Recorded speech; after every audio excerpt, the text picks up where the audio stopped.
So, we are here in the windy city of Chicago for the Roots Americas conference, and I'm joined here by Omar Miranda, who is Airport Revenue Manager for Grupo Aeroportuario del Pacifico, also known as GAP Airports. So, Omar, thank you so much for joining me today. No, thank you very much. So, first question for you, how is business? Well, it's a very huge question.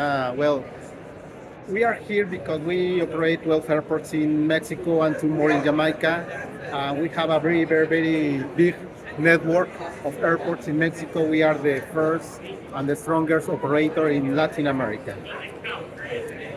And in terms of your challenges for the year ahead, what do you think these will be and how are you going to be tackling them? Well, I think we have 2 ways. First is to attendance the next passengers development in terms of the passengers, the future demand, and the other is how can I attend this demand versus infrastructure, and we have to challenge first infrastructure, and second to attend all the passengers for a big quality in our airport. This is the 2 challenge. And what is the demand from your passengers? Where do they want to travel to? Well, first of all, if we have enough capacity to attend these passengers, this is the step to have more capacity, more how do you say, connections in our airports. For example, we have some biggest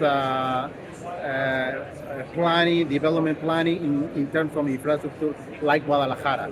Guadalajara is the second biggest city in Mexico.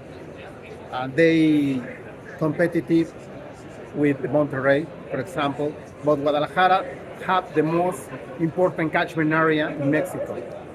It not only attends Guadalajara Airport, not only attends Guadalajara, they attend 7 cities more in the catchment area. And the challenge is how to attend this future capacity. For example, last year we opened a new non-stop service to Madrid.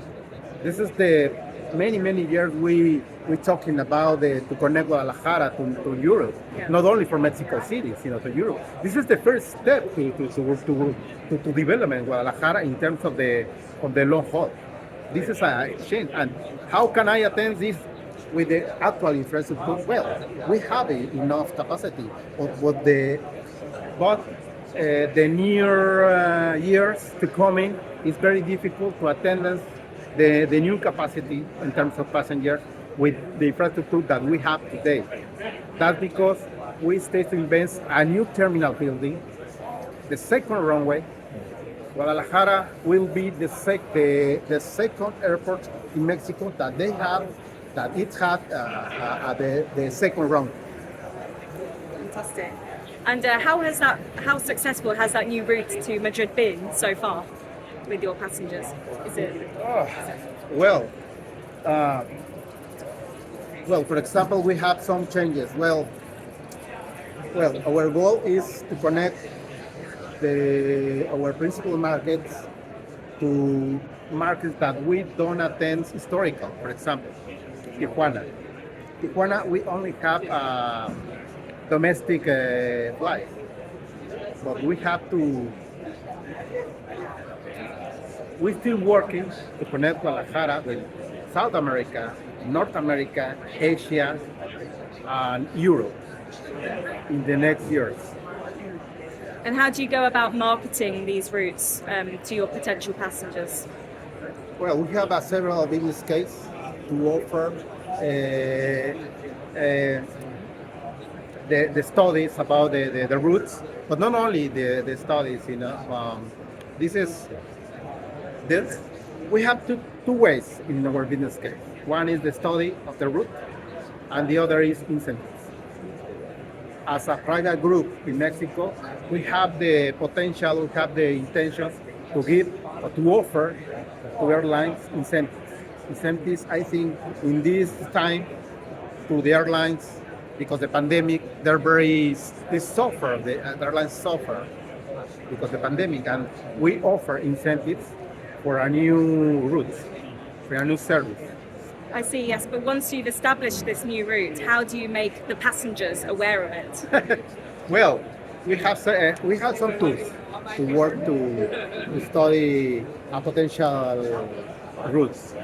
When we do the work to study potential routes, then we have the next step. Is it do the route has a potential or not has? Is the route we we know that they have that it has a potential. The next step is to choose airline. Which airline is the I don't know how do you say is the Best position. is the best, yeah, Yeah, to to fly serve. every service. And then when we have the targets with the airline, then we have the next step is to offer the data, and then incentives. And that's more or less the way. Yeah. I just want to pick up on what you said there about data, because I've heard a lot of people mention it, and I know there's a panel here at the conference about using passengers' mobile data to find out where they travel. So do you do anything along this route, and how do you actually utilize data? Well, we're still working with data about the mobiles, about the intentions of in the internet, and we're still working on it. We started working on it, and I think it's a very, very potential tool to work for the next route. Yeah. Okay, so it's something that you're not you're just currently working on, and you're going to do a lot more with it in the future. Yes, for example, Tijuana. Tijuana, we have only, as I say, only have a domestic passenger. But why? The question is why Tijuana don't have a flight directly or non-stop flight to United States? Yeah. Some people say, well, you have a San Diego airport very near. Yes, but we are very cheap than San Diego. And with this data, we discover that we have many passengers to leave a flight or go to Tijuana and take a flight to Mexico, to other parts of Mexico.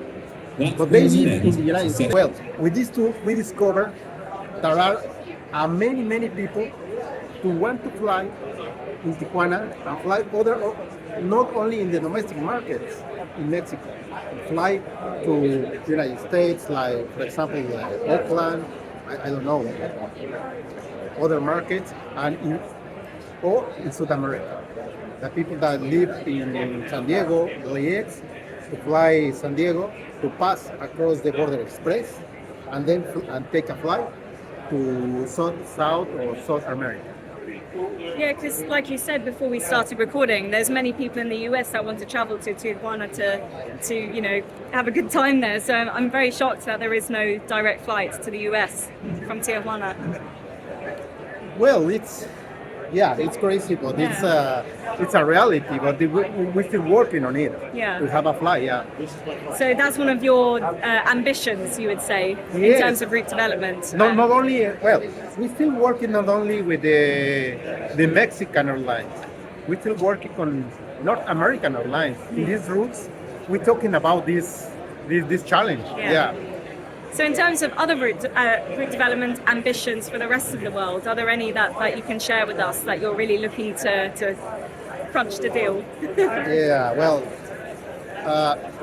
we're still working. We're looking for not only North American market, but we're working with the European market. Yeah. For example, for Los Cabos, for Vallarta, for Tijuana, and Guadalajara too. So what's the story been with cargo? It must have grown for you during the pandemic, and how is it looking now? Well, it's very interesting. Guadalajara, for example. Guadalajara is the second largest, or the second market in Mexico that they move the most important things in terms of tons, cargo. The first is Mexico City, but Guadalajara is the first on the value and the 100% carriers in terms of cargo. This is the first. And in the pandemic, this was crazy. They don't, we,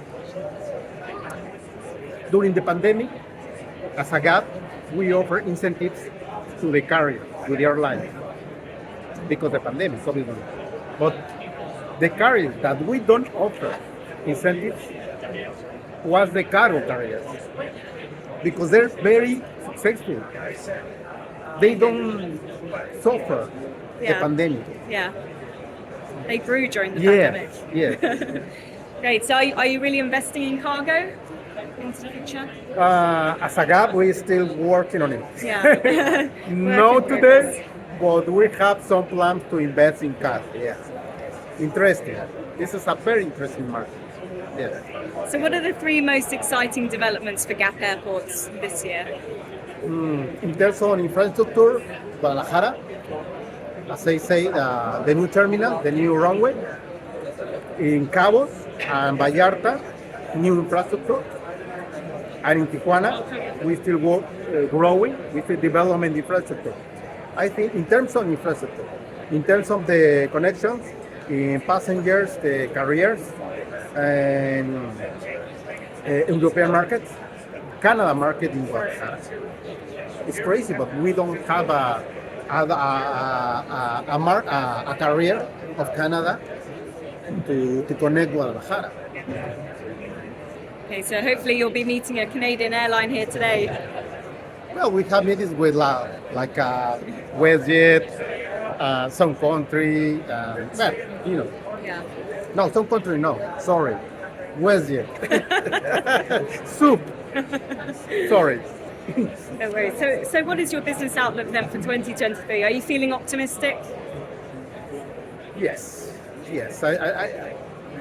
I think that the pandemic was a very strong issue that they stop all the development in terms of the industry.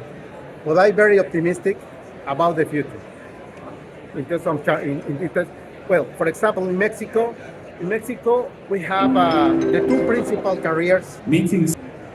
It's not a legacy carrier; it's a low-cost carrier. This is not happened in the last years in Mexico, and they are very optimistic that many people, more people, take a flight in Mexico, like a United States, like a market more mature market, like North America or Europe, and we are very optimistic of that. Omar, that was my final question. Thank you so much. Thank you very much.